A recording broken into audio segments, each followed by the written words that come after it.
All right. All right, well, good afternoon and welcome to the 2012 CASA Book Authors Reception. Thank you for everybody for, at least it's not raining today, and so it makes it a little easier to walk across campus and get here. But as we get underway, I, of course, always want to give a special thanks to Patty and all of her staff for pulling together another great event with good food and snacks and coffee and tea and everything, so appreciate that. Start to realize how much the college has going on when we have our own person to do events and whatnot, so really appreciate that.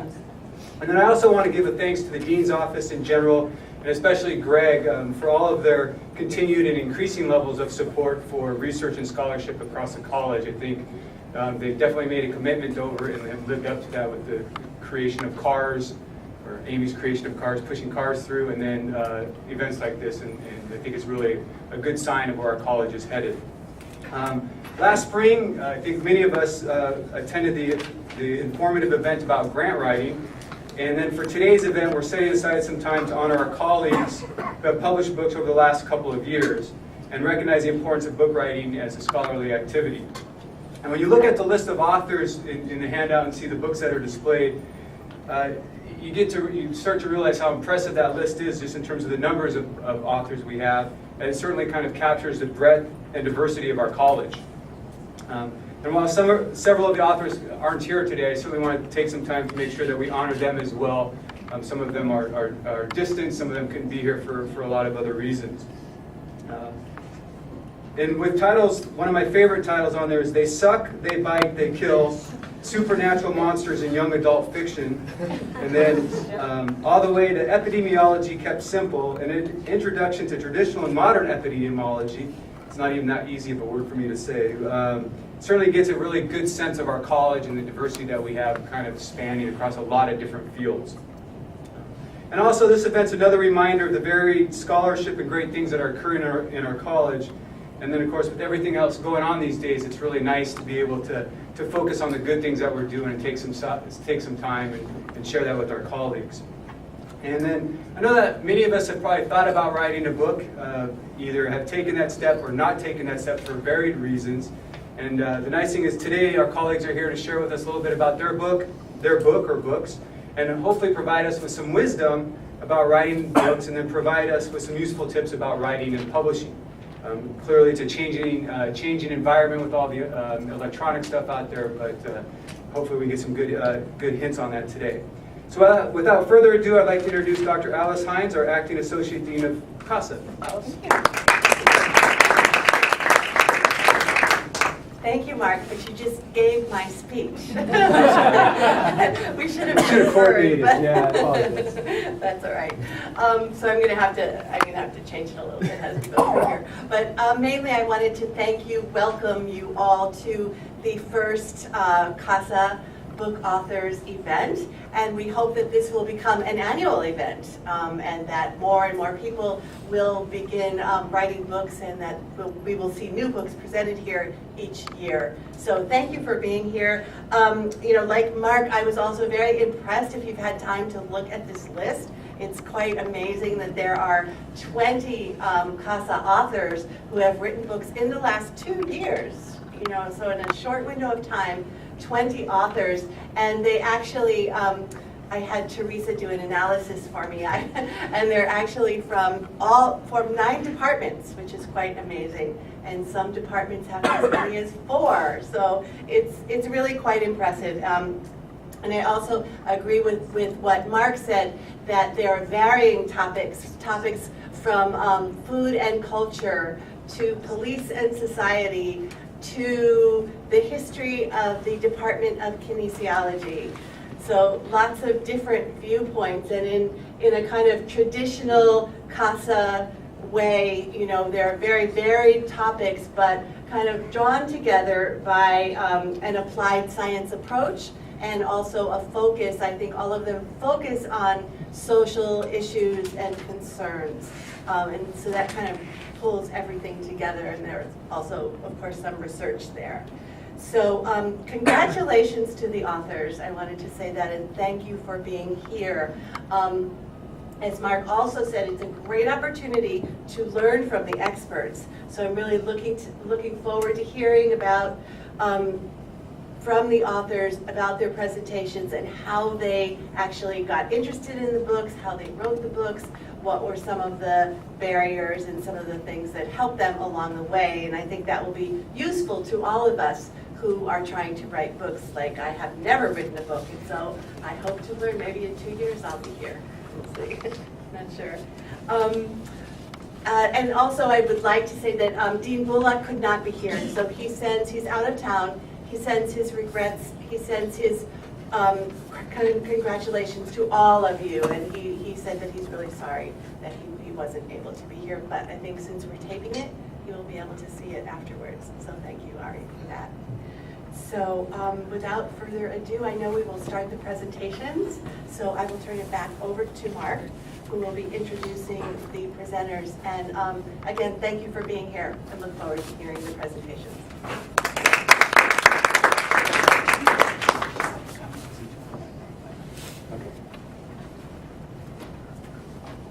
All right, thank you, Allison. And my official role is basically to introduce the authors, and then if they go over the time limit, I'm going to just kind of stand next to them and slowly push them away from the microphone in a very polite, professional manner. So I'm going to go ahead and just introduce the authors. Many of these people you know, or if not, you get to meet them for the first time, and then the author will get about 5 minutes to go ahead and talk about their book and publishing and things like that. And the first author is going to be Will Armeline from Justice Studies, pretty good department from what I understand, but I'll go ahead and turn it over to Bill.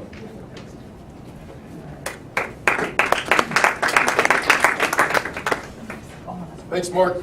Thanks, everybody. I don't really need this mic, to be honest with you. I'm kind of loud as it is. So first of all, as they already said, I want to thank Greg Payne, I want to thank Patty, I want to thank everyone that put effort into putting together this event. As I've learned this semester from all kinds of folks, that event planning is a very difficult thing as I'm trying to put together this event that we're having next week on the 21st. So everyone involved in that kind of thing gets my thanks and my respect. It's definitely not an easy job. So that said, I'm certainly not here as an expert. I am very early on in my career in life, so it would be a shame for me to consider myself an expert. I'm here to learn from the wonderful people and the minds in this room. But I did write a book recently. And the book really began, and the book is Human Rights in Our Own Backyard. The book began with a controversial article in 2006 by myself and one of our co-authors that introduced the concept of the human rights enterprise and the apparently radical notion that actual struggles to realize human rights tend to be in spite of or against the very nation states obligated to, quote, respect, protect, and fulfill human rights instruments in accordance with international law. Now, at the time of writing the article, I thought it was a rather obvious argument until we were attempting to publish it, then I realized how many people that upset.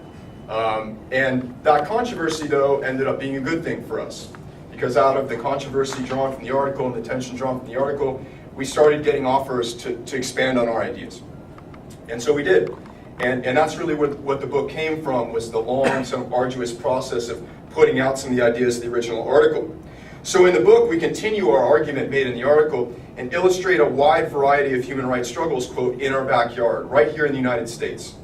This also marks a strategic position on our part on the doing of human rights and how the realizing of human rights, just not just talking about them in theory, might actually take place.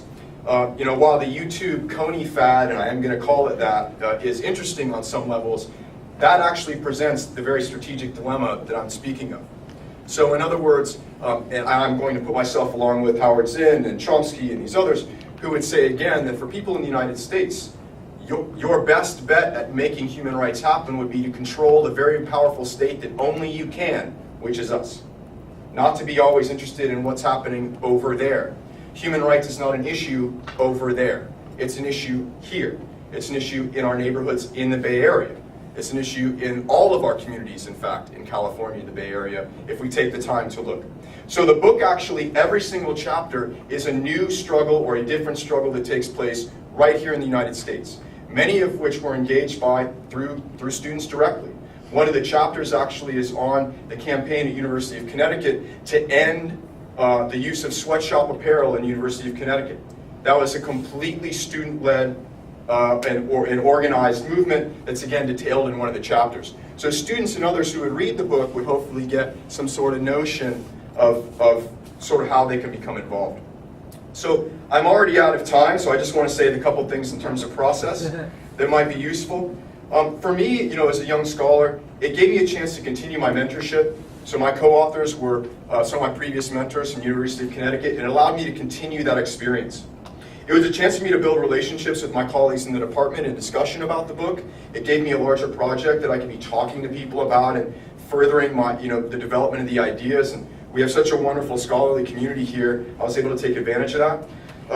And the last thing I'll say is it allowed us to offer those to other students as well. So several of the authors in the book were actually graduate students who are doing very impressive work in their dissertations or what have you, and we were able to sort of make that hand and reach out to some other young scholars. And I guess that's all I would say about it. Thank you.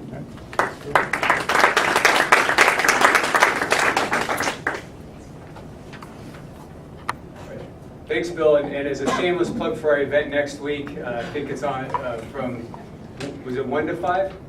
Okay, the panel is 3 to 5. Okay. All of us are busy, so the people in this room will want to be there for is probably the 3 to 5 panel, Student Union Barrett Ballroom, Wednesday the 21st. The 1 to 3 part is going to be hip hop chess. So if you want to listen to hip hop music and watch Hip Hop Chess Federation.